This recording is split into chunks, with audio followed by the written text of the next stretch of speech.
بسم الله الرحمن الرحيم الحمد لله رب العالمين والصلاة والسلام على أشرف المرسلين وعلى آله وصحبه أجمعين وعلى من تبع هداهم إلى يوم الدين. I think we're still in chapter number 8, and the chapter talks about the ruqa, incantation, and the tamima. There's one of the brothers, he had sent me a link to the saying that the wrong interpretation of the word tamima in English. Tamima, it doesn't mean actually whatever is being hanged on the neck. In English it means something else, and I really now enforce the meaning of talisman more than the tamima. But the tamima, it doesn't mean actually what is on the neck, because that's what the dictionary says anyway. So we come back to the interpretation of the tamima according to the author. He says that tama'im, what is something is being hanged on the children, he says there, and they usually put it on for the sake of the evil eye. And as I said, the evil eye, as the hadith we have discussed a long time ago, which is in also we have discussed it in the ruqyah. The evil eye is something that we need to make sure that we are immunized against it, and we have discussed it thoroughly in previous chapters. Here he says that if the tamima has Quran, then some of the Salaf had made it permissible, and some of them, or some of those companions, made it not permissible. One of them is Abdullah ibn Mas'ud radiyallahu anhuma, or radiyallahu anhu. And the correct opinion that we have arrived to, that the Quran should not be hanged on the neck, because we don't really seek the barakah through the Quran. Yes, it is not from the shirk. It is not from the shirk, but we say it is from the prohibition that when you hang it, lots of people think that you are hanging ta'awiz. And usually it is the case that as well, that we said that the children, they put it on, they take it to the toilet, and also some of the children, they might urinate on top of it. So that's why we say it is not allowed, and it is not from the right thing to do, because it will lead to the shirk. But in itself, if we look at the hadith of the Prophet ﷺ, when he says, "Man ta'allaqa shay'an wukila ilayh." This is the hadith of Abdullah ibn Ukayb. "Man ta'allaqa shay'an wukila ilayh." He who is being hanging something, he will be put in trust into that thing. Now that thing, the Quran, is the words of Allah, so it is not created. So it comes out of the shirk.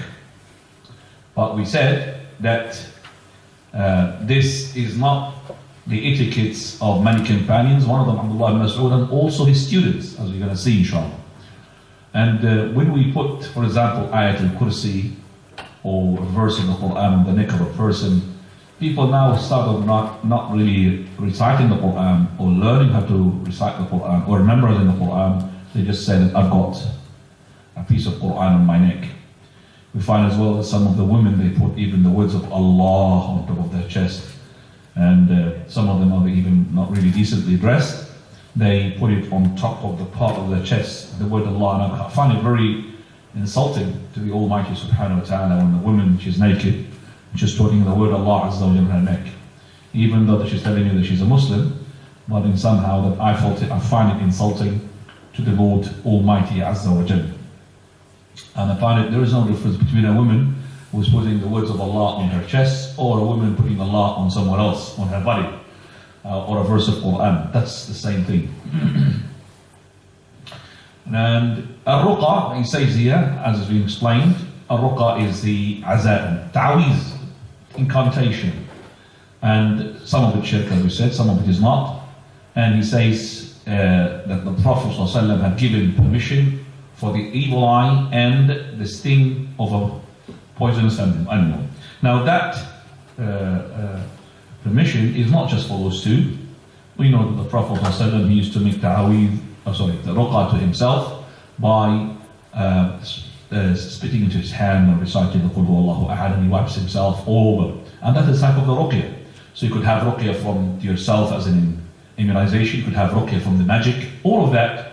But here, there is no ruqyah except from the eye or the humma, which is the stinging of the poisoned animal, could be interpreted in two ways. Number one is the way that you say that there is no seeking for it. You don't ask for the ruqya except for those two cases, and that is some of the opinions of some of the scholars. And others, they say no, there is no ruqya. That means more beneficial in the case of the evil eye and the stinging of the poisoned animal. If you understand what I just said, I'll repeat it, which is not in your book. You had it. That is, the ruqya is either that is from the ayn of the humma, that means the ayn, that is the ruqya, which is that you seek the ruqya,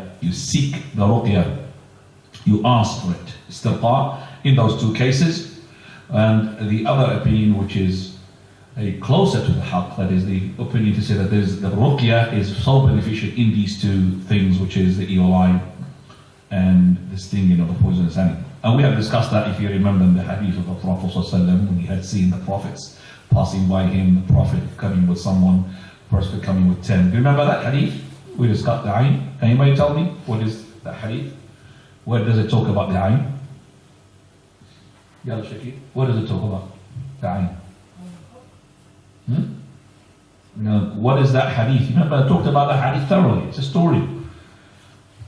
Sa'id ibn Jubayr, Abdurrahman ibn Husayn. What happened? He was not a companion. Abdurrahman ibn Husayn is not a companion. Abdurrahman ibn Husayn was a follower, and he was studying with the teacher, Sa'id ibn Jubayr. What happened to him? He did not wake up in the middle of the night. He did not sleep the night. He got stung. And what happened? What he did?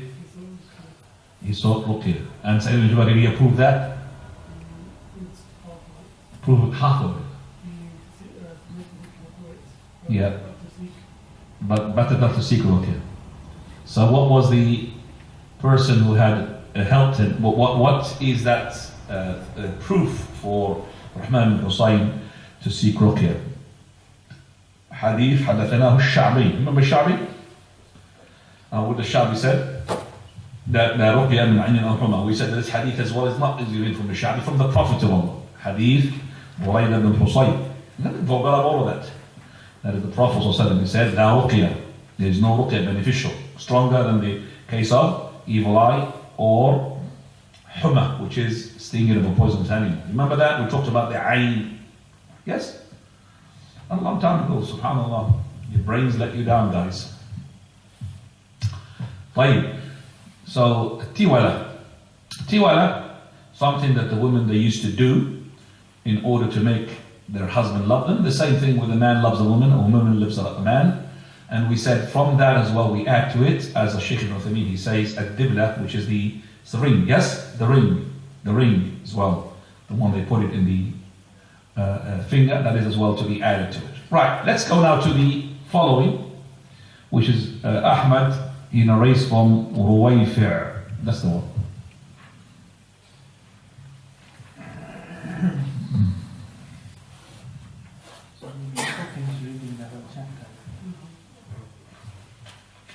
So Ruwayfi', what is Ruwayfi'? Do you understand what I'm talking about? Have you finished it? We finished reading the whole chapter. You didn't have Ruwayfi' yet? What is that? This is chapter 9. What does it say? Whoever seeks blessing from trees and stones. Okay, I'll narrate the hadith Ruwayfi' then. You said it was like short and too much. Not too much, it's the whole chapter, most of the chapter. This is very important. This is not abbreviation. This is not concise. The last one is Ibrahim al-Nakhai. If I knew this, I would not like it. Allah understand. Right. It's not unfair now. I'm going to tell you something's not your book. Some of them, they've got the book. Some of you haven't got the book. Problem. So either you're going to buy the original book, the three volumes, or you can add this. Right. Ahmad al-Ruwayfi', he narrates that, and that is, he had said to me, the Prophet ﷺ, don't write down until you, because it's going to be a lot.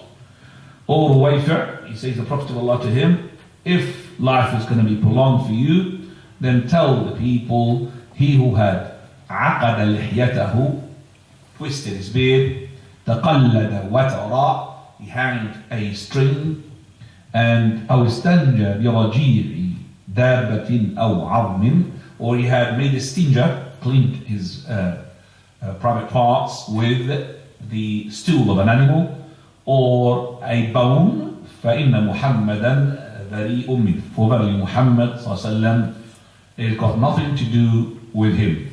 Now, this is a hadith that has a story. And the story starts with, and it's in Sunan Abi Dawood in full, where there was Shayban al-Qitbani. He said, Maslamah ibn Mukhlib, that is, had used Ruwayfi ibn Thabit to plow the land. So we walked with him from one pile to another pile. Ruwayfi, he said, verily, at the time of the Prophet ﷺ, when we used to make jihad, ghazw, some of us, that he would take nidl, the camel which is not really strong, the weak camel of his brother. The brother, that means not the blood brother, of a brother in Islam, the camel of someone else, and he would say to him, okay, you have half of what you win from the war booty, half of it.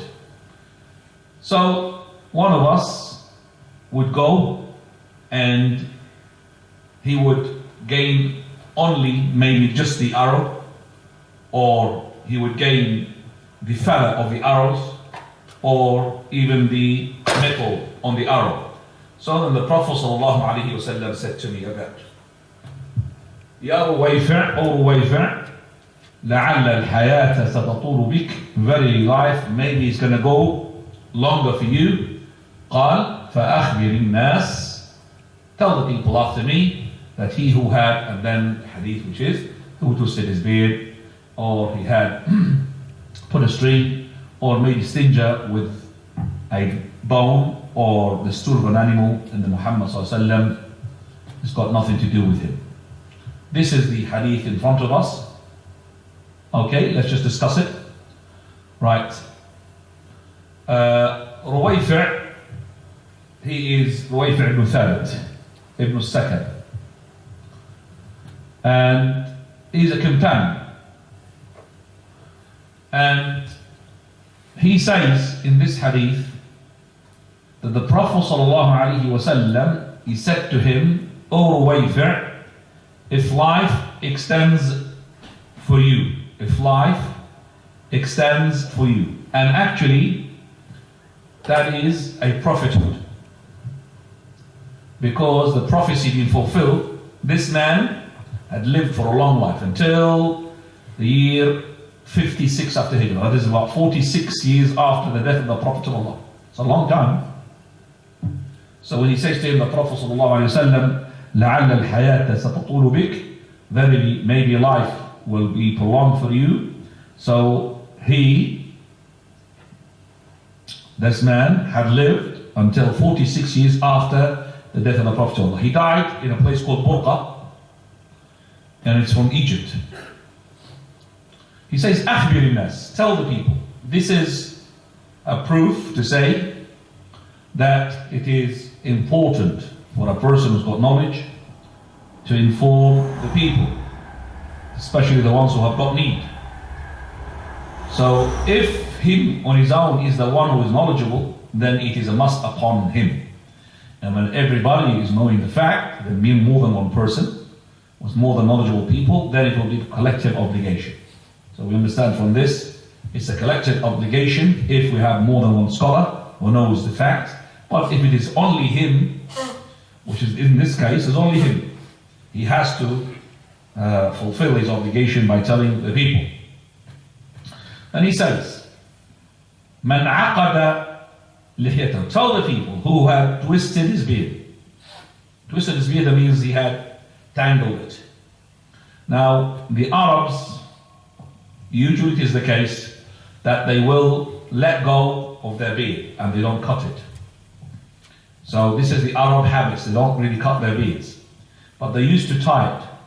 And they used to tie it sometimes from the middle and sometimes from the side and twist it. So they used to tie ropes into it, or sometimes they tie it itself, make a knot into it, and for some reasons. The reasons are to be 5, as summarized. Reason number 1 is that they do it for the sake of the war. So whenever they go to war, they tie up their beard. Reason number 2, they are imitating the disbelievers, the other ones, the A'ajim, or non-Arabs. The non-Arabs used to do that, so they also as well do that to imitate those people. Third reason is that to show off and pride, for verily the person who is the leader of theirs, he might even tie it especially from the middle, to make sure that he is, that the master or the head of his tribe. Also from the reasons that he might as well do it for the sake of the eye,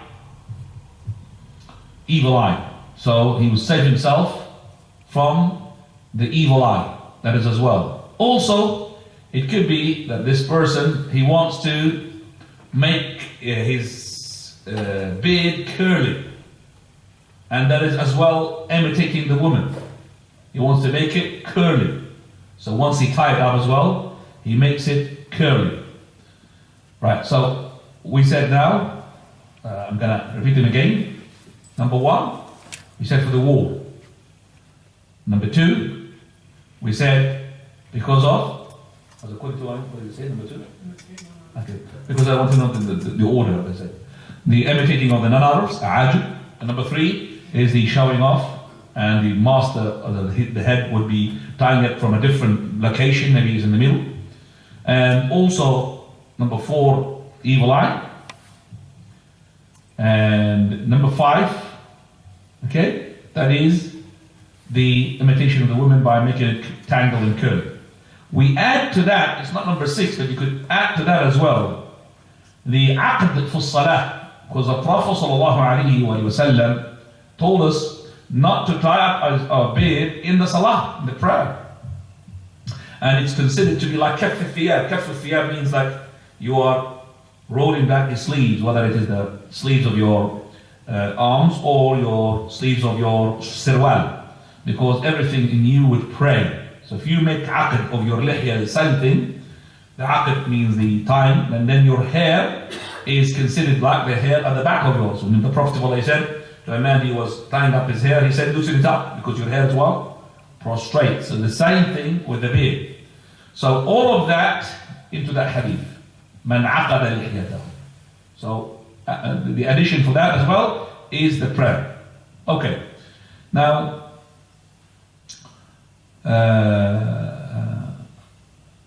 after this, we go to the second word, which is taqallada watara. Taqallada watara means he had taken the string, and the string they take it from the vein of the animal, the sheep. You know the veins? The veins. They take it and they make a string out of it to use it for the what? For the arrows. SubhanAllah. So the iron bow, they use that string. Okay. Now that string, the Prophet of Allah is told about it. Taqallada watara. It is not for the sake of beautifying. It is not for the sake of, al-qala'id. Al-qala'id, which is at the time of the Prophet of Allah, the camel will be slit in its hump and a bit of blood will come out. And on top of that, they will put taqleed, qala'id. There will be like a necklace on top of it. Shows that this is not to be touched because they're going to be slaughtered in Mecca.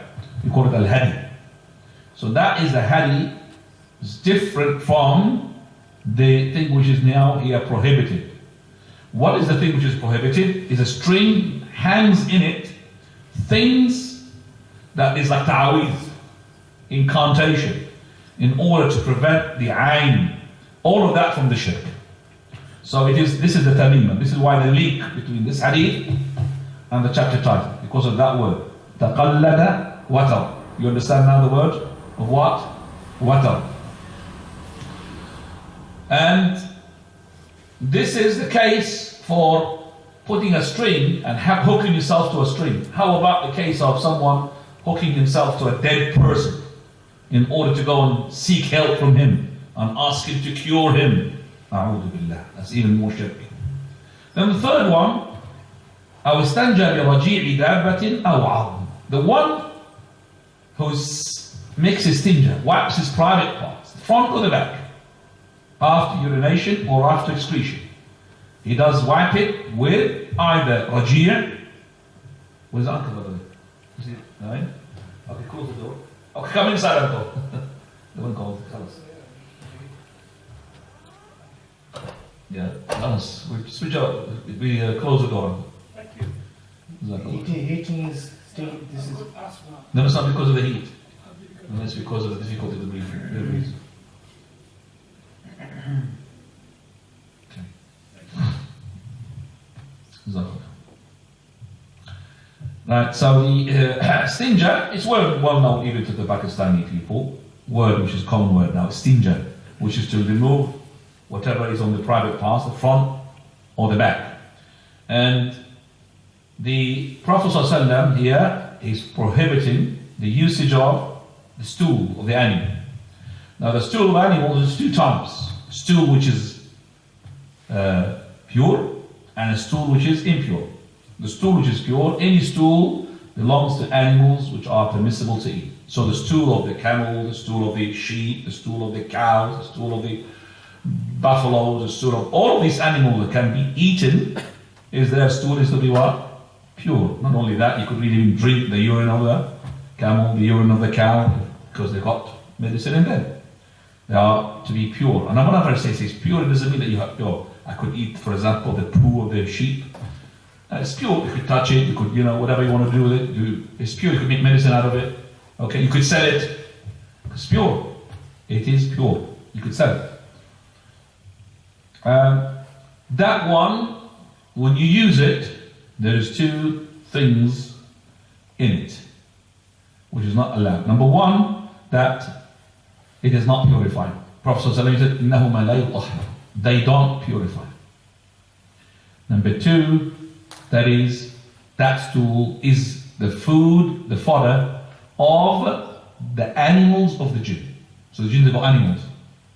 So it's the fodder, the food of the animals of the jinn. That's the stool.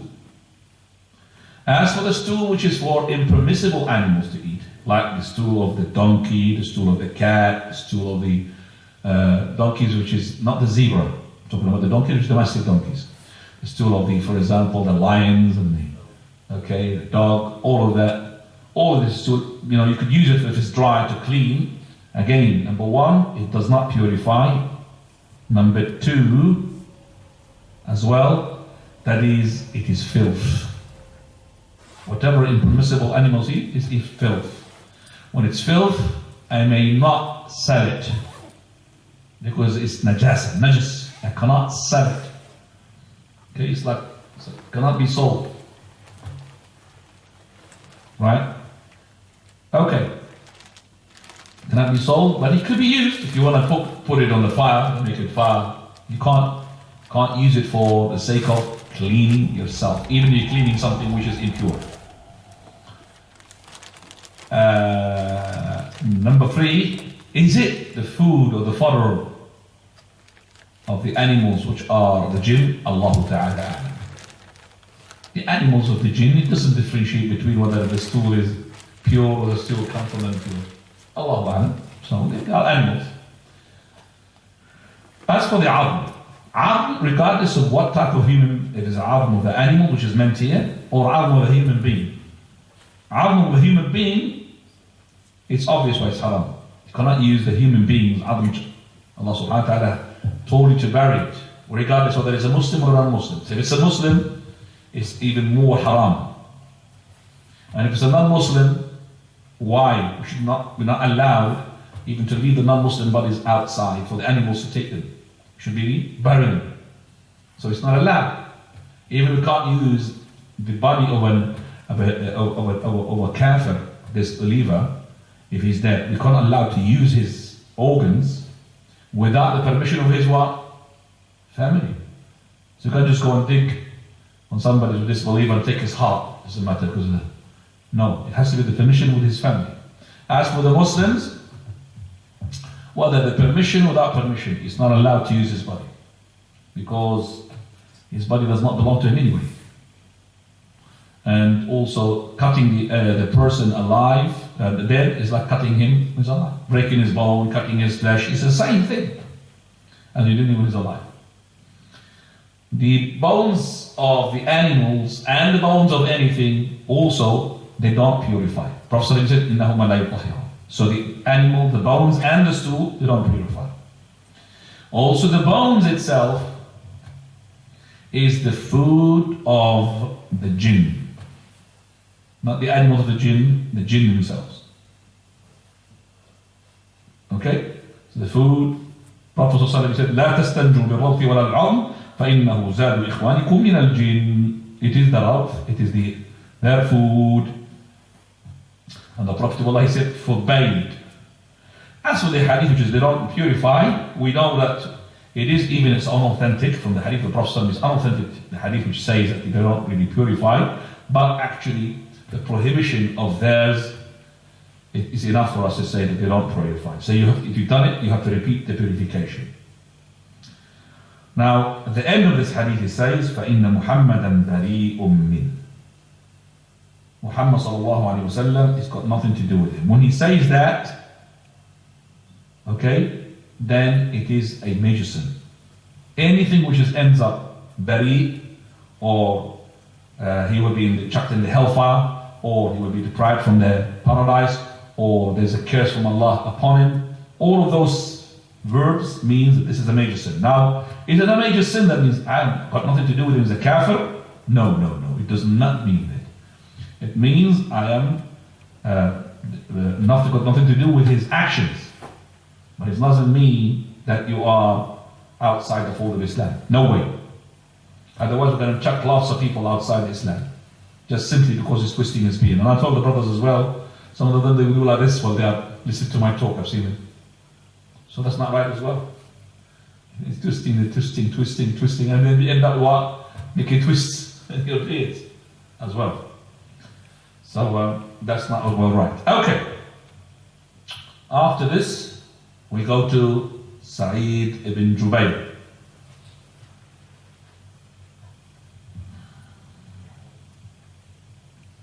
Are you having one? I'm sorry, I'm waiting for you. Right, doesn't matter, okay.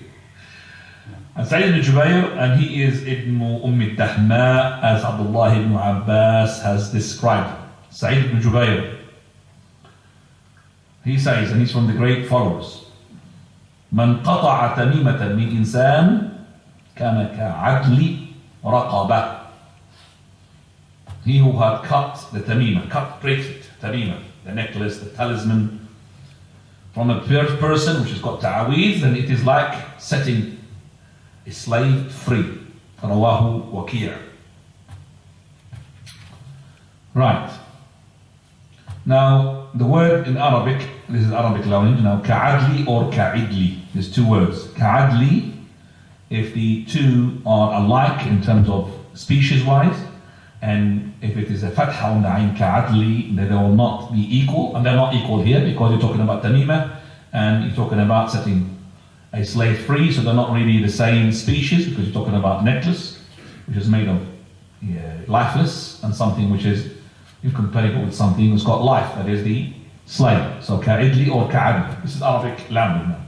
Man qata'a tamimatan, who cuts tamima from a person, is like he's setting a slave free. Yes, because you set him free from shirk. When you set the person from shirk, it's like you're setting the person free in life, and even it's better. Even it's much even higher, because the person has been set free from this tamima, he's been set free from the shirk. That means he's been set free from the fire. And there's nothing to describe that except what that Sa'id ibn Jubayr, he said, it is like you were setting him free from the fire. Now, this statement cannot be said by opinions, if you understand. This has to be what? Like revelation. And that is why the scholars differed regarding this. Is this from the mursal marfu'? That means it is attributed to the Prophet of Allah, but mursal. I mean, mursal is da'if. because there is no companions being mentioned here. It's not from a companion, from Sa'id, who comes from the followers' era. And definitely this cannot be said by opinion. It has to be from revelation. You can't just say that this is equal to something like that. It has to be, okay? And we know that Sa'id is a great scholar from the Tabi'een. But, as I said, the scholars differed, and the correct opinion regarding this issue, it could be like this is Mursal Marfu', that means it has to be attributed to the Prophet of Allah, yet it is not Sahih, because there is no companions from the Ahadith Da'ifa. But from Sa'id ibn Jubayr himself is authentic himself. Now Waki' ibn Jarrah, rahimahullah, is Kufi, and he's a thiqah. And Imam Ahmad had also narrated from him. Now comes to the wording as well, he says كَعَدْلِ رَقَبَةٍ, and then he says وَلَهُ عَنْ Ibrahim. Also, we have from as well Waki', that is عن Ibrahim al-Nakha'i. Ibrahim al-Nakha'i is a student of Abdullah ibn Mas'ud. And why we say this is important, because he says كانوا, they were. Here they refers to the students of Abdullah ibn Mas'ud. It's not, it refers to the companions of the Prophet of Allah. When he says كانوا, that means the students of Abdullah ibn Mas'ud. But يكرهون التمائم, they dislike the tamima, which is all of it, regardless, from the Quran or not from the Quran. Whether it's from the Quran or not from the Quran. So this is the Abdullah ibn Mas'ud and all his students, they dislike what? The tamima, regardless whether it is from the Quran or it is not from the Quran. This is from Ibrahim al-Nakha'i, the student of Abdullah ibn Mas'ud. And Ibrahim al-Nakha'i is one of the great scholars of Ahl Kufa, by the way. After Abdullah ibn Mas'ud comes Ibrahim al-Nakha'i. When Abdullah ibn Mas'ud is gone, Ibrahim al-Nakha'i, he comes in. Right, in that we have issues. Again, you don't have anything. Right. Number one, Tafsir al-Ruqa wa-Tama'im. Tafsir al-Ruqa wa-Tama'im. And we have explained al-Ruqya and Tamimah in details. Secondly, the Tafsir of At-Tiwala. That is the description of At-Tiwala. What is At-Tiwala? Tiwala, we said even the Shaykh in Uthaymeen, he adds to it what? The ring. Remember? Tiwala, which is something that is made for the man to love his woman, or the woman loves her man. Third one, that all of those to be shirk without any exception. That's not right. Cannot be all of them the three shirks, because we have discussed that the ruqa and the tamimah, it is not. But the tiwala is shirk. Tiwala is shirk completely. As for the ruqa and the tamimah, we said a ruqa that is incantation, that has the three conditions that we have discussed, and the three conditions are, anybody? Yalla, what are the three conditions for ruqa to be fulfilled? Yes, Fadal? To believe that it itself does not have the power. So the first one, which is the one that all the scholars have agreement upon, which is that tamima, that ruqya, you cannot believe that the ruqya, the ruqya itself, or the person who said it, is the one who's got the power. It's actually Allah. That is common among all the scholars. Number two, anybody? Yalla khwanna. The ruqya to be Fadal. I want it to you.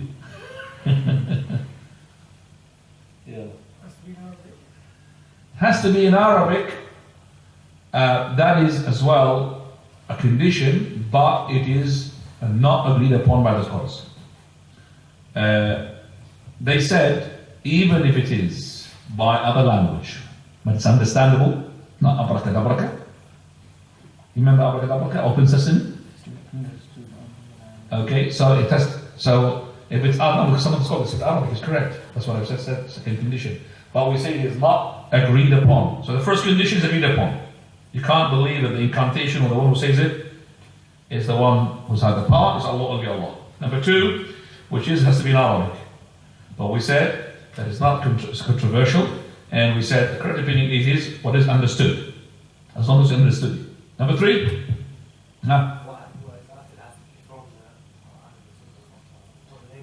Quran, whatever has been uttered or said from the Quran and the Sunnah also is controversial. We said it doesn't matter even if it's not from the Quran and Sunnah as long as it's got no shirk.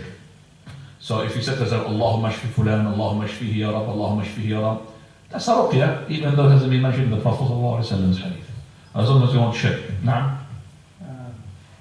The act for the ruqya which is being done has to be from the halal things that you can actually like sting and can't do ruqya for it. We're talking about the ruqya itself. How we do it. Those are the 3 conditions. We added to it. That is, if the person we're not really certain about him, we have to make sure that he says it out loudly. We have to hear it, test it, because he might say things we don't know. So those are the 3 conditions added to it, the clarification that we had said, which is the 4th one, which is the condition number 1, that is the one which is agreed upon by the scholars. That is, if the person, he does incantation, no one is to believe that him or incantation has got the cure, it's actually only Allah subhanahu wa ta'ala. As with other conditions, we have a difference among the scholars regarding them. But anyway, we said that if you have fulfilled those conditions, then your ruqya is to be halal. So when the author says all the ruqya is to be shirk, that's not right. Because he himself, later on, he would say that as well. Okay, so the ruqya is not from the shirk. Some of it is from the shirk. Second one is tamima. Is the tamima all of it shirk? I'm asking. Is the tamima all of it shirk? I just been discussing just now. Yeah? No. Why does it no? Why is it no? It's not shirk or good. Very good. So we said that tamima from the Quran is not shirk. It is prohibited because of other issues. And as I said, some of the Salaf differed about it. So the tamima is not to be said as well from the shirk. Tamima could be, and most of it from the shirk, but some of it is hanging a Quran. He's not making shirk because he's hanging Allah subhanahu wa ta'ala's not created something from Allah's attributes. Or we said it is disliked or even prohibited because of a number of issues. We said number 1, it will make the people, number 1, that is not to memorize the Quran. Just to put it. Number 2, it's going to be as well taken by the children to places which are not really good, and there will be urination, stingy, and all of that. Okay? So that is as well. Number 3, when you put it on, people look at you, they don't really distinguish between whether it's a proper halal or not halal. They can't distinguish between your own ta'aweez and your own Quran, which is you're putting it on your neck. You understand?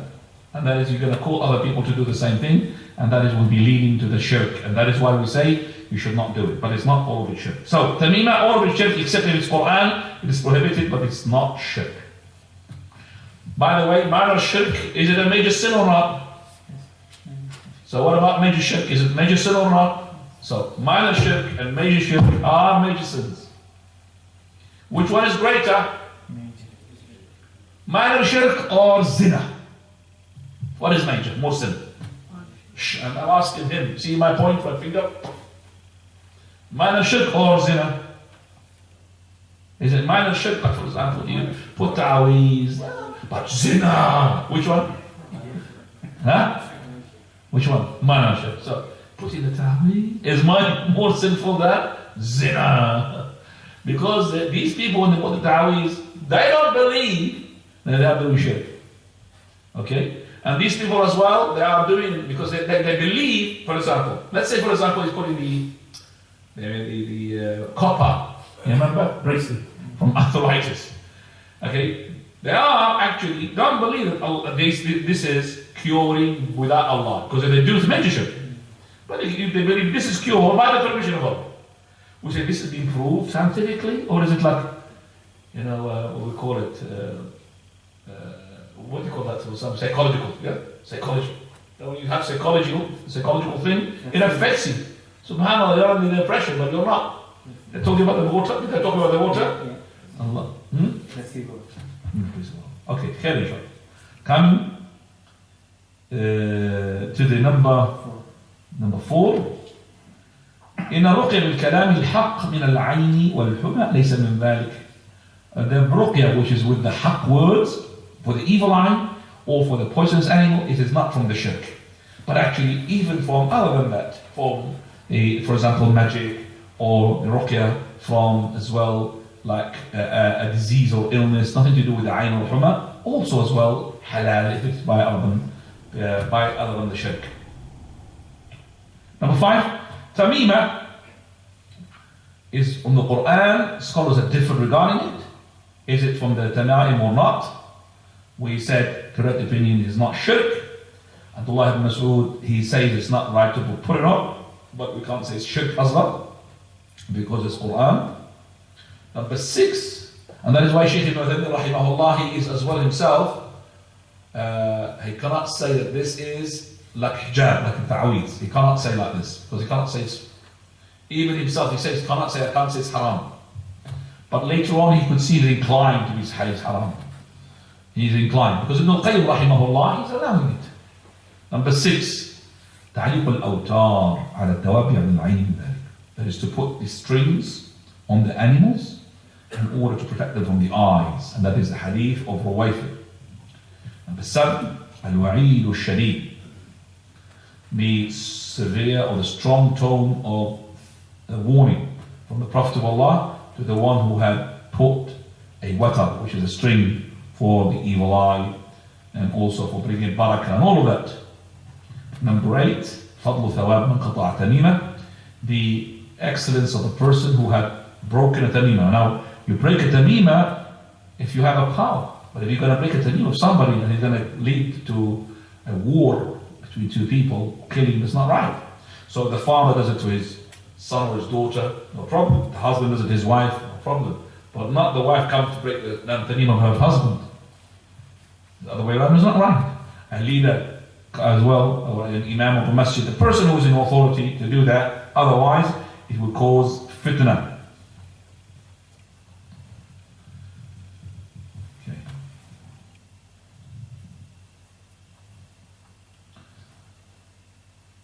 Prophet ﷺ, if you remember, we have quoted the hadith, which is not here, that when he had made bay'ah to 10 people, 9 he gave them the bay'ah on the 10th, he withheld. Why?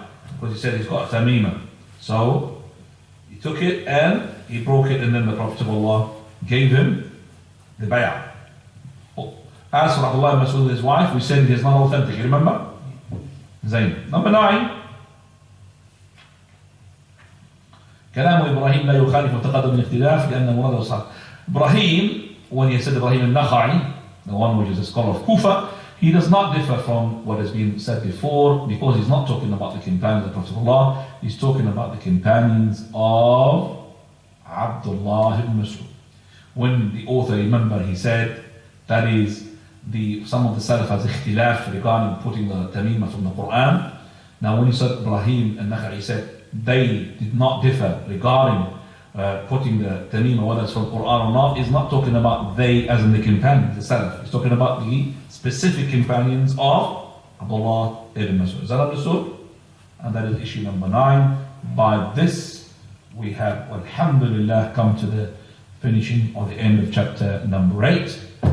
And we go to chapter number 9. And I'm really sorry that lots of addition has been there. I really do apologize for choosing such concise. Because you see, the problem is we don't have a person who's already had read this.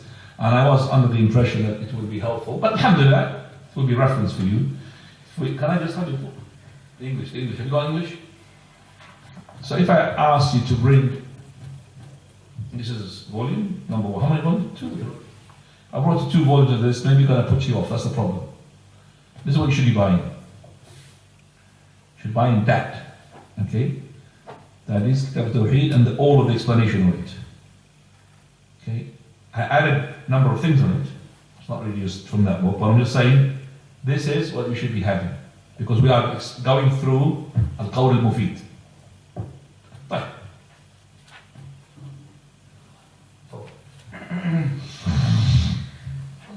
Number 9, please. Chapter 9. Whoever seeks blessings from trees and stones and that which resembles them. Seeking blessings does not come outside of 2 matters. Number 1, that it is by a matter known in the Sharia. For example, the Quran. You got the notes, yeah? Say Yeah. the notes. Some of the notes because I'm really not equal to That's the the notes. title, notes. You say the notes. I was reading. Where are you reading? You understand? So read again, please. The chapter title. Chapter 9. Whoever seeks blessings from trees and stones and that which resembles them. Okay, Resembles them, note 32. that's right. That's what I want. Seeking blessings does not come outside of two matters. One, that it is by a matter known in the Sharia.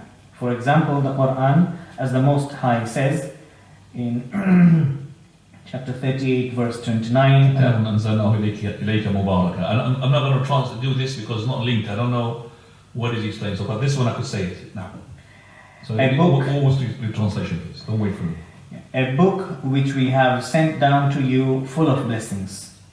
So from its blessings is that whoever takes it acquires enlightenment, and from its blessings is that a single letter brings 10 hasanat, rewards. And number 2, that it is a perceived matter which is known. For example, teaching and calling and what is similar to it. So this is a blessing because much good is acquired from it. And Usayd ibn Hudayr radiallahu anhu said, O family of Abu Bakr radiallahu anhu, this is not the first blessing of yours. Bukhari and Muslim. And there is also fictitious blessing. For example, what is claimed by the deceiver, the Jaloon, that such and such a dead person who they claim is a wali sends blessings upon them and that which resembles that. This is fictitious blessings and has no effect. As for how we know whether the blessings are false or true, then we know this is by the condition of the individual. So indeed, if he is a wali of Allah who fears Allah and follows the sunnah and is removed from innovation in the religion, then Allah certainly brings about blessings through him and good which he does not cause through other than him and his likes. And from that is what Allah brought about upon the hands of Shaykh al-Islam Taymiyyah rahmahullah from blessings which benefited people in his life and after his death. As for the one who differs with the Quran and Sunnah or calls to falsehood, then his blessing is false and pretentious. Finished? Yeah. Chapter 9. باب من تبرك بشجر أو حجر ونحوهما. The person who seeks barakah through the shajar, that is, shajar means tree, hajar means stone, or nahwihima, or the likes. Now, the word tabarruk is from the word barakah, and barakah means lots of abundance, and it's been taken from the word birka, and we use that word until now. Birka means the pool, that is where water gets together, combines together. And this pool is distinguished from the other water by two things. Number one, the abundance of water, because it comes to all these sources of water, the rivers, come to one spot, like a lake, basically, a lake, I should say. Birka is a lake. Yeah, a lake or a pool. Number two, which is that it will stay still. Whereas the other one is what? Running. So this one, that's why it is being distinguished by this, which is lots of water, plus it is in one spot rather than being flowing and running. Right, now, Imam Ibn Uthaymeen rahimahullah says, when you ask for tabarruk, you're asking to seek barakah. And when you seek barakah, definitely, okay, you're gonna get one of the two. It has to be. Either this tabarruk is tabarruk, what we call it mashru'. Mashru' means something halal, and something which is religious, and something which is known. Now, from that, we could give you two examples. Example number one, which is being given to you now, the Quran. Allah says, Kitab أنزلناه إليك مبارك. That is, the Quran is a book which we have sent to you, O Muhammad, sallallahu alaihi wasallam to be mubarak, full of barakah, full of abundance. Now when he says full of abundance, it doesn't mean that you hook it on your neck and you get the barakah. That means when you read it, it will give you that barakah. It will increase your iman, that's number one. And also later on, it will give you the barakah which is to do with the dunya. And the second example we could give you is that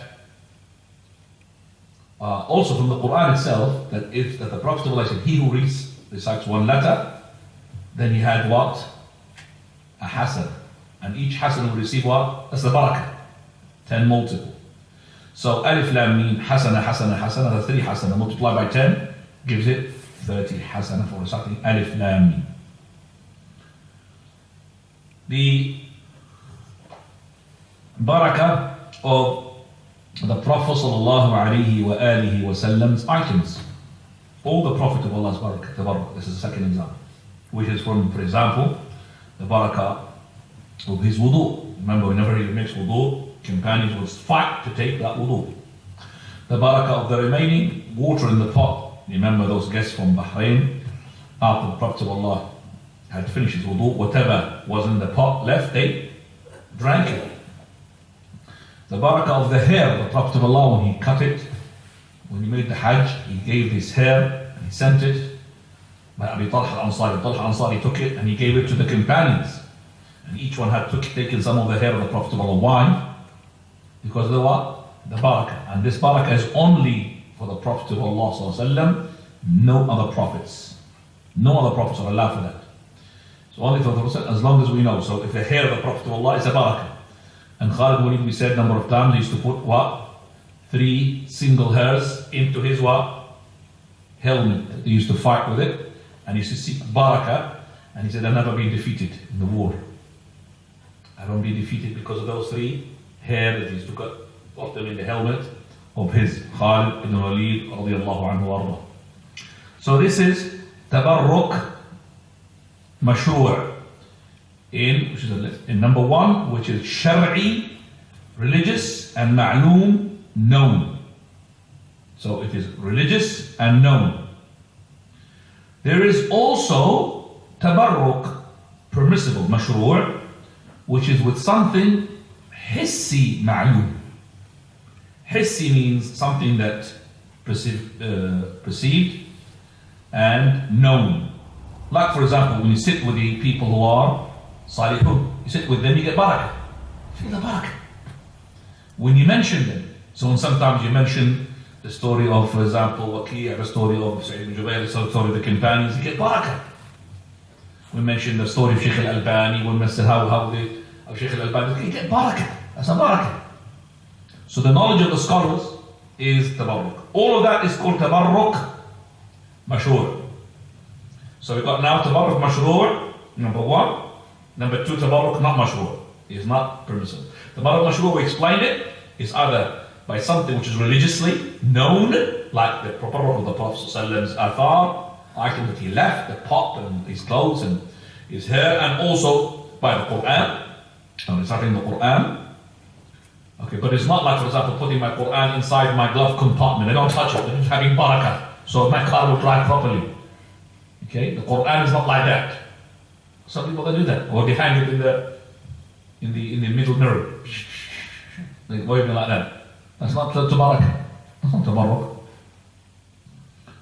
Unless you're doing this not for tabarruk. You see, you know that, for example, the traffic warden, most of them Muslims. As soon as you do the Quran, they will not give you a ticket.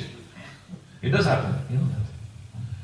You know the brothers, the traffic wardens, once they see something Quran, right, of course, I keep away from it.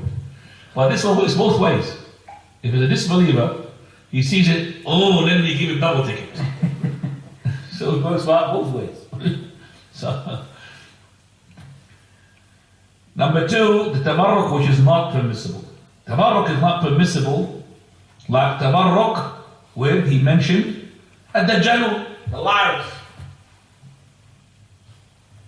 The tabarruk in the shajar, he mentioned here, the tree.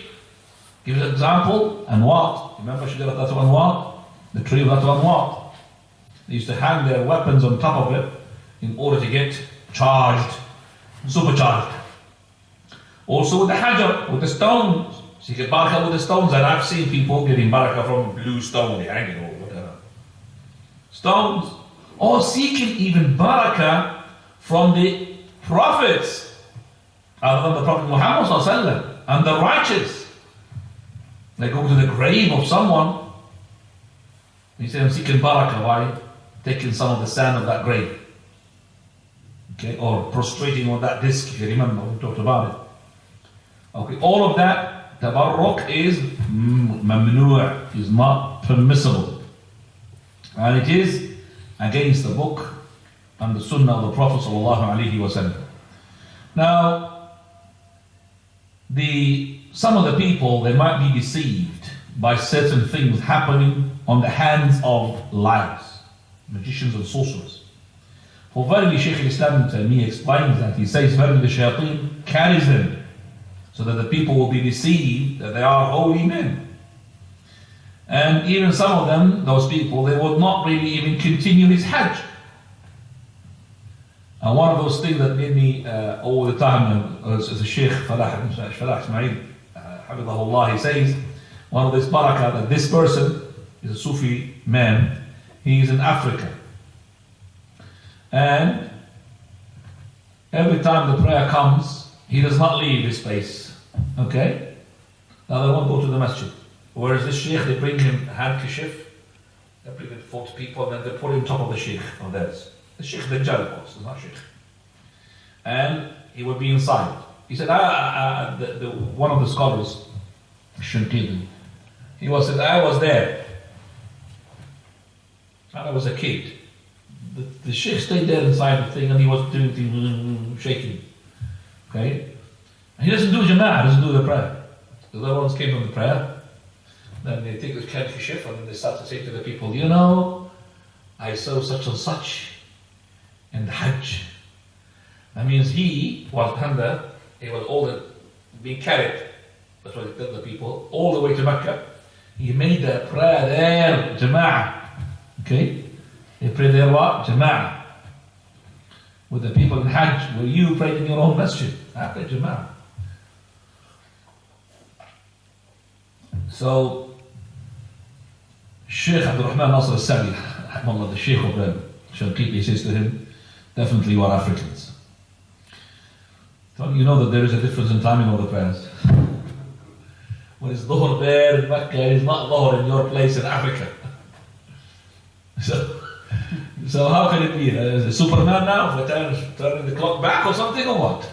So what's that the people think are very naive? When you think about it, subhanAllah. How can they believe that this man is doing Dhuhr prayer in that place? They believe. And they believe. Right. Now he said, a shajar, any type of tree. From the hasanat of Umar al-Khattab he has done, and when he saw the people coming to the tree, they call it the tree of Ridwan. What he did to it? Come and cut it. If it wasn't these days in the Muslim countries, in Pakistan, let's say that we have that this tree is being claimed that this is the tree where the companions made the agreement. Oh, you know, the pledge. Great bay'ah. What would that Pakistani do? Yalla Pakistan, follow. Haram. They put a haram on it. Wallahi. They put a glass box, haram, and raku. If these people got no barakah, they give them barakah. How about this tree? They're turned into their own Kaaba. And the people start rotating around it. Shujat al-Ridwan. Abu Khattab said, come here, cut it. Radiallahu anhu. And I like his words when he was talking to the black stone. He's kissing him, he said, Allah, I know you are a stone. He's talking to the stone. And he's being audible to the people. Allah, you know you are a stone. You don't really benefit. No, you don't benefit. But I've seen the prophets of Allah kissing you. If I didn't see the prophets of Allah kissing, because you're a stone. We came from the worshipping of a stone to go and kiss a stone. I got fed up of worshipping a stone and urinating upon a stone, calling it that God, and then coming to kiss a stone. But I'm kissing it because the Prophet of Allah kissed you. Even if it's a stone and the Kaaba is being built, let's say the Prophet does not kiss it. Are we allowed to kiss it? It's been built by Ibrahim alayhi salam. And it's the house of Allah. Are we allowed to kiss it? No. Because we're not allowed to kiss any other stone in the Kaaba except for that stone. Just for that stone, because the Prophet kissed it. There's a Rukn al-Yaman, which is as well a Rukn, holy Rukn. You touch it, you get the sins and forgiven. But you're not allowed to kiss it. So that is what Umar Khattab is saying. That I know that you're a stone, can't speak, can't do anything. And the Prophet told Allah, kissed you, I will kiss you. That's how it is. That's how we should be. Hajar. Then he says, and by the way, Hajar, the stone used to be as well, sometimes they wipe the stones. I've seen them wiping the stones and putting themselves. Right. Then Allah subhanahu wa ta'ala, he says, أَفَرَأَيْتُمُ اللَّةَ وَالْعُزَّى. We will talk about that next week, inshallah. So, that's the verse. You got the verse? Yeah. Alhamdulillah. You've got that. Talk about that verse, inshallah, next week. I'm going to leave more time now, 15 minutes, 20 minutes for questions. Any questions, please go ahead. And by the way, next week is going to be 7:30. So we start our class 7:45. Inshallah. We have more donations than the people. More sacks and bags of donations than other people. That's really shame. Fadal. Sheikh, what is the ruling or Islamic ruling regarding the autopsy? Autopsy. Because we're talking about Is autopsy allowed? Because we're talking about what? The human being. Bones. Autopsy, according to our shuyukh, is not allowed. Because the autopsy is actually cutting the person and, for the sake of a crime, usually it is the case. Now, if it is something that we need to understand the epidemic behind it, and by saving other people, we need to investigate that illness from that dead person, then the scholars, they may tolerate for that. So we are saving lots of people because we want to know that disease, so we're taking a piece of his liver, a piece of him, because of saving other people. We want to know. If we could do that to save other people, then yes. But as I said, always have other options. This is the last option. First option, the non-Muslims, with the permission of the family as well, which they will give. If it's the non-Muslims, we go to the non-permission, and non-Muslims which have no permission. Because some of them may be sold as well. They sell the corpses for the people to. If it's the non-Muslims, go to the Muslims, and then we will minimize the cut and the breaking, because the breaking a bone of a Muslim, when he's dead, it's like breaking a bone alive. Okay? As for crimes and all of that, how many times did we know that, to solve the crime regarding this autopsy? The autopsy became like what do you call it? Autopilot, just anything, autopsy. As long as it did not really die in the hospital, autopsy. Okay. So this is not really becoming that sort of, to know what is the disease. It becomes like you have to do. And we know for a fact that the people had done a crime, and despite the autopsy, nothing had happened. True or not? Yeah. So what is autopsy made for? It's just like giving a job for somebody who's jobless. Just regarding in this country, sometimes you have no. You have no choice. You have no choice. That's it. But we do have a choice now. We have a choice as Muslims to have the autopsy, which is called the scanning autopsy, and that is, alhamdulillah, permissible Islamically. Do as much as you want, as long as you don't delay the process of what? The burial. And that takes about what? 15, half an hour? Maximum half an hour. That's not delay. We will delay half an hour for the sake of your autopsy, for the sake of that you know there's a crime, but not cutting. Autopsy of cutting takes a long time, by the way. A day or so, maybe. A day or so. But this one, half an hour, the machine, it will go section by section, and it gives you a report.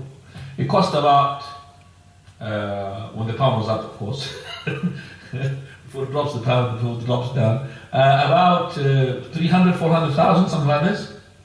Okay, so let's get, the technology is going to go down and down as well. So let's cost $500,000, it doesn't matter. We will buy it, save our Muslims from being cut. No. But it has to have a doctor as well, authorized. You can't just, you give you the machine and you start doing it. It has to be qualified doctor. Fadal. Is there any basis from the Sunnah when you're eating, you separate the bones of the chicken and then cover that bone because the jinn will eat from Is it from the etiquette of the Sunnah that when you eat the bones, you go and bury the bones and cover them because the jinn will come and eat them? No, don't worry about it. Wherever you put the bones will be turned into meat by something that we don't know, can't see, we can't investigate, we cannot explain. It is their food. They come and they mention Allah's name onto it, and the kentik of yours will turn into kentik. Okay? So even if you say to the brother, if it is the case, brother, don't eat the bone because it's out. No, brother, you can eat the bone if you want. So there's something which is nice, you want to eat it, it's been barbecued. I said, you can't eat the bone. This is not our religion, the religion of other people. There's some people hang Quran. Hanging Quran on the wall is not allowed. As the scholars of Shaykh al-Albani said, this is not allowed. Unless it's a verse, not to decorate, something that the Muslim they didn't pay attention to. Hadith or a verse. But not, for example, a verse which is everybody knows, Ayat al-Kursi. Why are you putting the Ayat al-Kursi? So it's a decoration. But an ayah that the people forgot about. An ayah that would make them a call regarding something riba or zina or drinking or whatever. Not to hang it as a decoration, like a sign, put it on the wall where the person comes out the door, he could see it. It's not decoration. Or a hadith from the Prophet of Allah.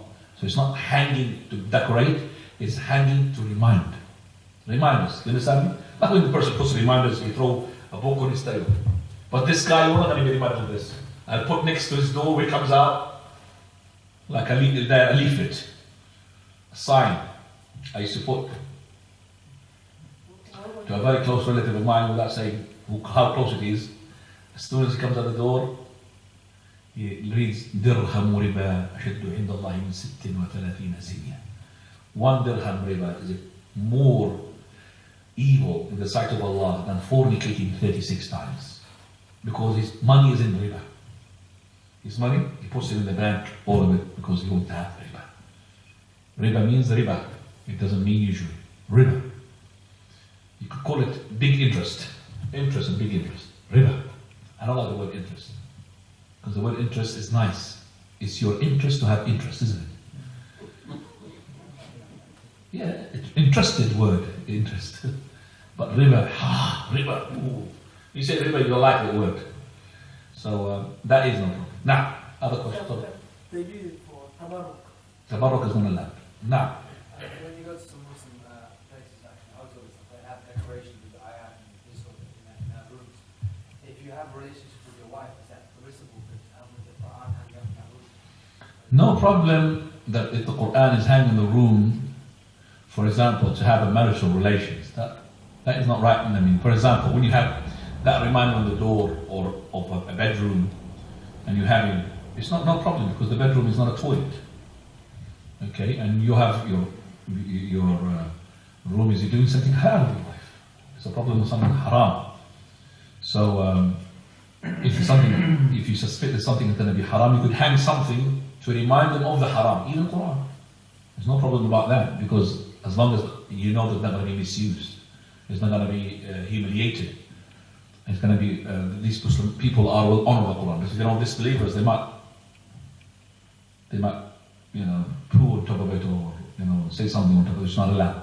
That's why we say, for example, don't put anything to do with Allah's name in the cemetery. Dogs comes in and all these things. Not right. Was I say something? Subhanallah, I forgot regarding the question. Yes, there was a person, this is a true story.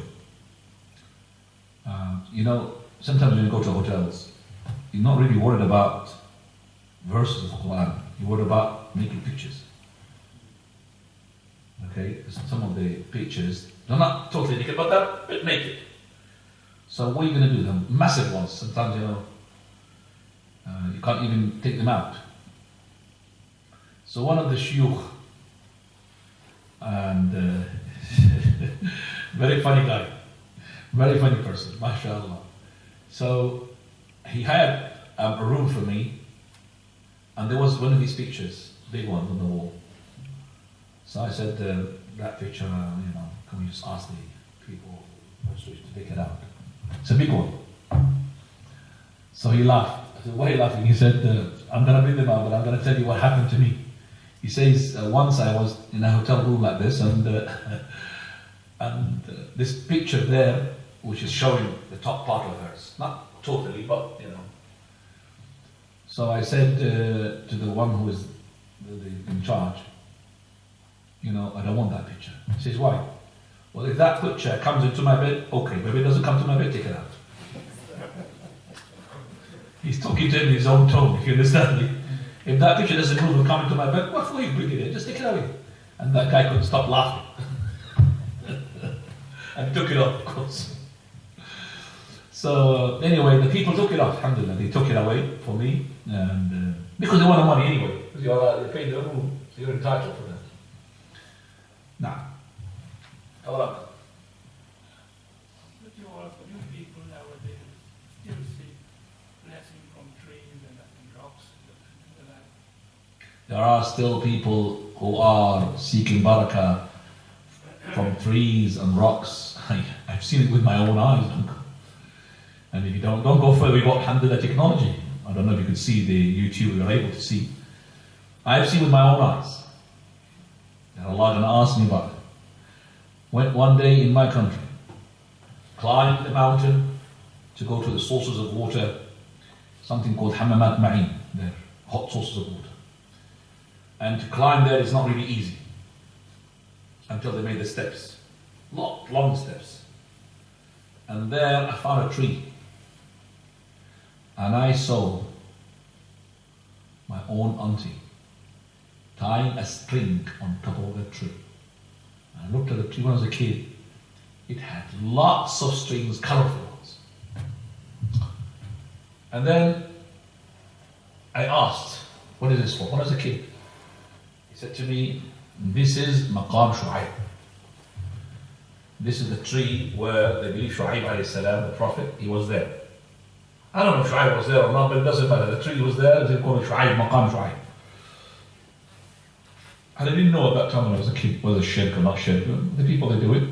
So, what do they do there? They make a wish, exactly like this, believers. Tie up a string and make a wish. And they are Muslims. My mother prays 5 times a day. Okay? Until, alhamdulillah, at my time when I grew up, Tawheed is better than before. More people are knowledgeable. That tree was being cut. I don't know if it was being cut by somebody or officially, or somebody just gave. It's a big tree. It's like that one wall. Massive. And it's at the top of the mountain. Not anybody can reach it. So the women, they climb in order to reach that, to put that string. The women, imagine. They go to the organization, climbing, just to put that string and make a wish. Maybe that wish, oh Lord, make my husband not to marry a second wife. Maybe. She climbed all that way just to make sure that her husband will not marry a second wife.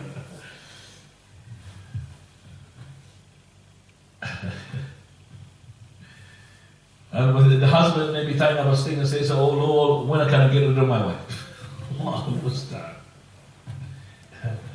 As a joke here for the men and the women and brothers and the sisters, one of the brothers, this is a real one, the Sheikh is explaining in front of people, saying that in the Jannah, inshallah, you're going to have your Hur al-Ain, when you come, your virgin of paradise, and then you come to a room and everything, and then the one which is the head of the virgin of paradise is going to be what? Your own wife. Your own wife is the head of the whole of it. So, when he said that, one of the old men, he said, Sheikh, are you sure this is authentic hadith?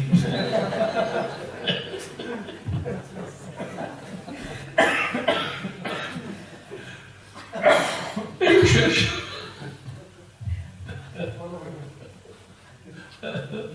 He made it, of course, maybe as a joke, or maybe he meant it. Are you sure it's authentic hadith? He's following me, then just here, follow me there, and then we're after. And this is just to make you laugh, you and the sisters as well. Now, further. The people who are wearing the copper. The copper, the metal, yeah, They said it's the same like medicine. There's no medicine, ask the doctor. So, There's no such thing as called medicine. If it's improved medicine, you can put it on. people they believe when they're eating the medicine itself is cure. No. You cannot, for example, put something and you say it's a medicine, it's not a medicine. It has to be a medicine. So if you ask, so the medicine is that proved scientifically. So why is it that I put the copper and I've got pain and you got the copper, I'll be cured and you not be cured? So why? So the ones who have belief in that is the one who may be cured. And this is psychological, isn't it? Perceived, huh? Placebo. Placebo. What's placebo means? Like because your mind makes you heal yourself. You think Or unperceived. Placebo and perceived. so it's like basically you know this is not going to heal you, Mm. right? But because you think that it's a special drink Mm. heals you. Yeah. And perception from before, isn't it? And in conception, you have this all mentality. Okay, but you see, this is, as I said, why is it that you believe in that particular shape of the couple? So if I brought you a bigger one, would it cure these people? No. It has to be that particular shape. You understand? It's not. They're going to change the shape in the middle. No, it's not curable. So why? Because it's not like this. Well, it's cover, the same thing, but I made it this way. See? That's why I would say it's not allowed. Now. Follow. You mentioned about can't give your body for donor because it's Allah gave it to you. If you know someone needs a kidney and you go donate to them, is that not real? Your necessity is not people's necessity. So if you are in a necessity, that doesn't make it become a necessity upon me to give you. You understand that?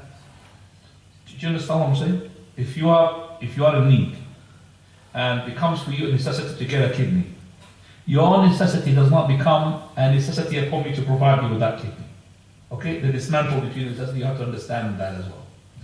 Now, coming to the point that if your necessity does not permit me to go haram in order to do your necessity, that's the whole issue.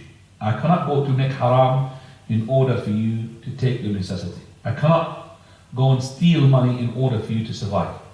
I cannot. So it's the same thing we talk about the human being. Human being, as a human being, you don't own your body. Your body belongs to Allah subhanahu wa ta'ala.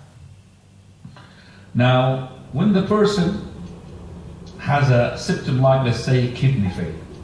Kidney failure, either you're going to have dialysis, or the better option to have a kidney transplant. Some people, they come, my father, I want to donate for my own. And you know for a fact that the doctors, they say, is going to put that person in a danger. When you take one kidney, Allah did not give you two kidneys, one spare to give it to whoever you like, and one kidney for you. No. Two kidneys, therefore, a function. Allah made them. Even you need only 30% of one kidney, but it doesn't matter.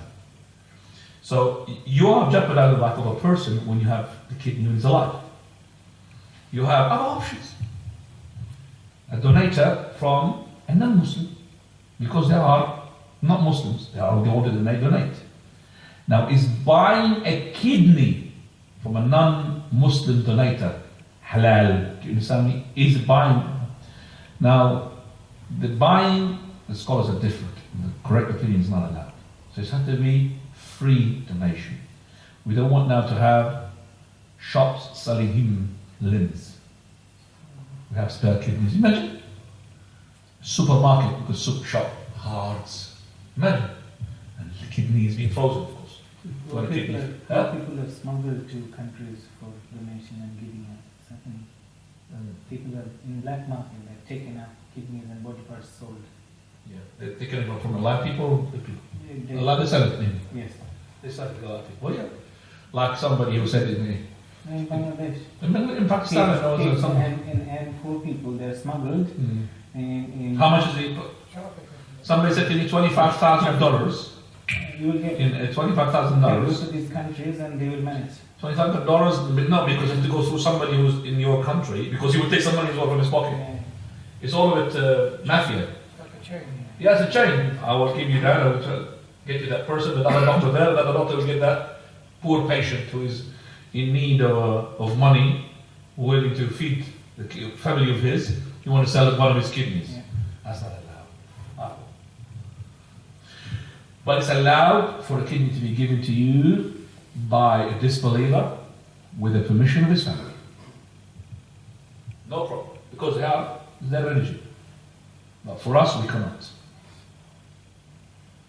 No. Transfusion of blood, no problem. Okay, blood is no problem. Fadal. So we've got like Quran app in our mobile. Quran application in mobile. In our mobile.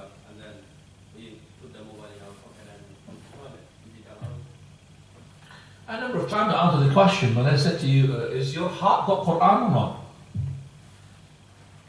Your heart, does it have Quran or not? Yeah, I've got Quran, yeah. You got Quran in your heart. It's an application from Allah, isn't it? Yes? Okay, so what about that one? They're going to go to the toilet. You're going to put your heart outside and come inside or what? I'm asking. Tell me, yes or no? Can you put your heart outside the toilet and come inside? So you have to go with your heart inside. Right. So your heart is hidden. Just like that Quran of yours is hidden.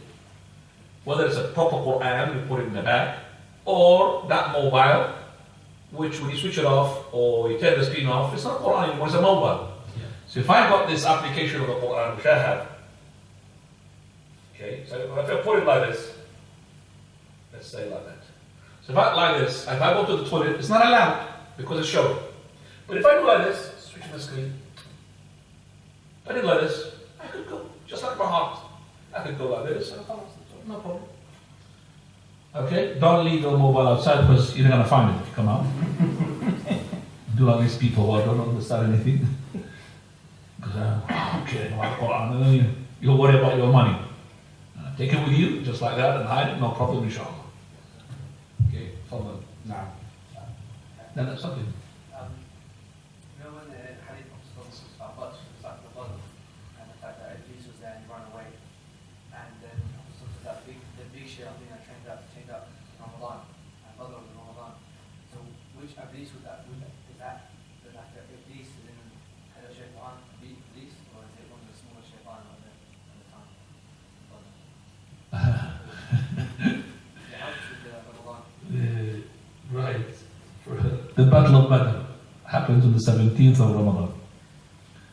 Now, when Iblis came and he said to the people of Quraysh, do this and do that, and then later on he said, I've got nothing to do with you, because he saw the angels coming, fighting along with the Muslims. Inni ara ma la taraw, could see things. Does that mean that the Iblis has not been tied up? We said a number of times in the Ramadan, we said that the ones who had believed all the shayateen are to be locked up. Some of them they said only the marada. Now as for Iblis, why isn't that tied up? Allahu A'lam. And remember, by the way, the marada means marada as in marada means like Iblis. Marada means a powerful jinn. The ones who have marad means very tall, high and big. It could be not Iblis. I mean, he's got power, physical and also spiritual.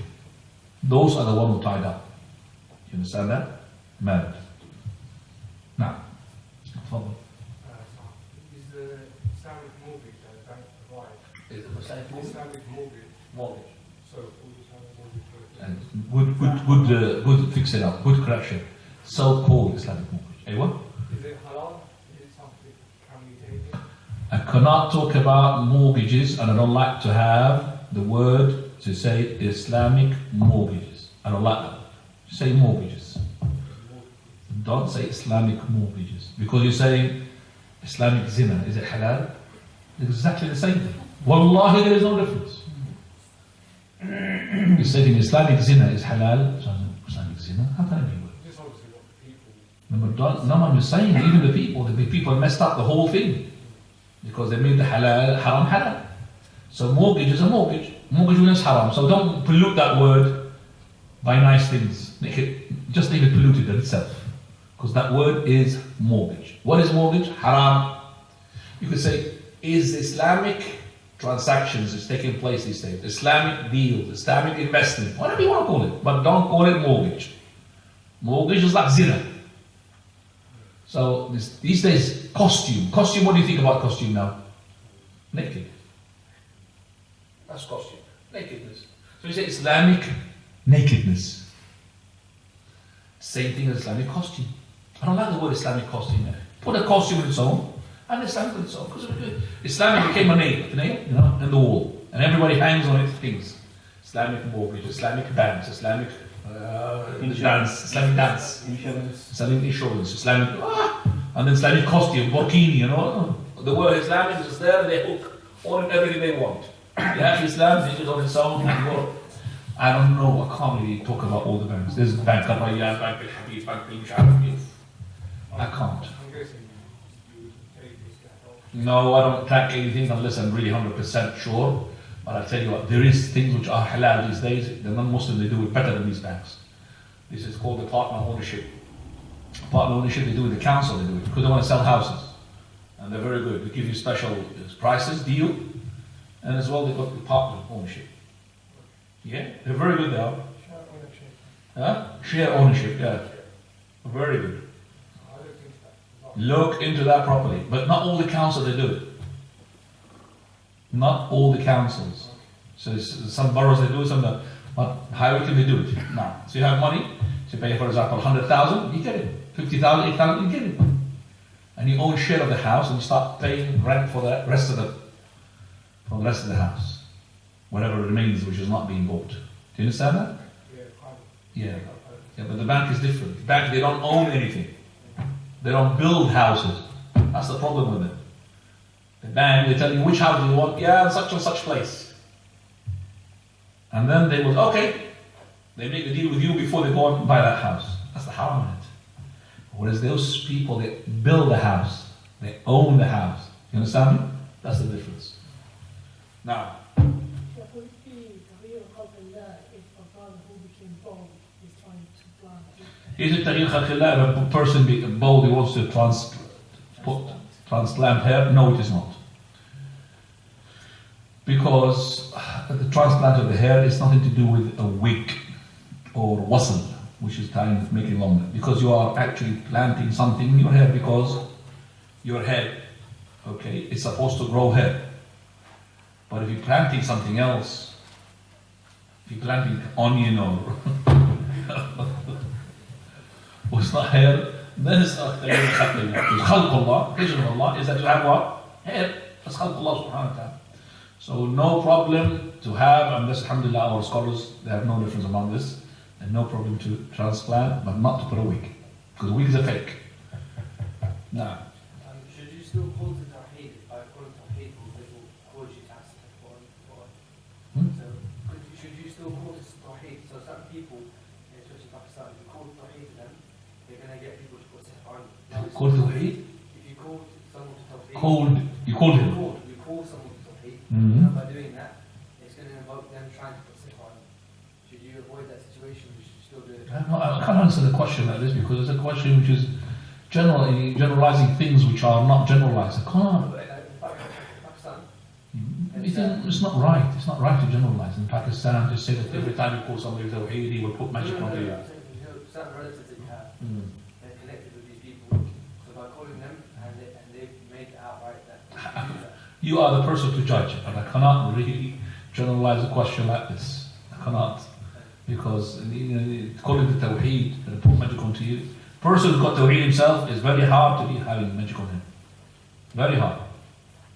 Because you are immunized against the magic. You are with the power of Tawheed. But you should be careful not to drink their water. You should be careful not to eat their food. You should be careful not to be giving the treasure from your body. That's all. You should be careful. You give the Tawheed in a land where it's known to have magic. And you have last question, please, for the doctor. Uncle, do you have any questions? Jazakallah khair. So if someone, without, the breaking the tamima we're talking about, without informing, hides the tamima of somebody. Because To hide the tamima? Yeah, just take away. No problem. Breaking the tamima, the one I told said in front of a person because it will cause you trouble, unless you are a person of power, like a father to the son. But if you said, for example, that you saw a tamima of your own father, your own mother, your own brother who is older than you, and you are breaking it without them knowing, or they will not be knowing, because it might be, oh, we know who's done it, and you end up with trouble, then I would say, yes, change it, burn it, whatever you want to do with it, do it. But remember, look at the consequences.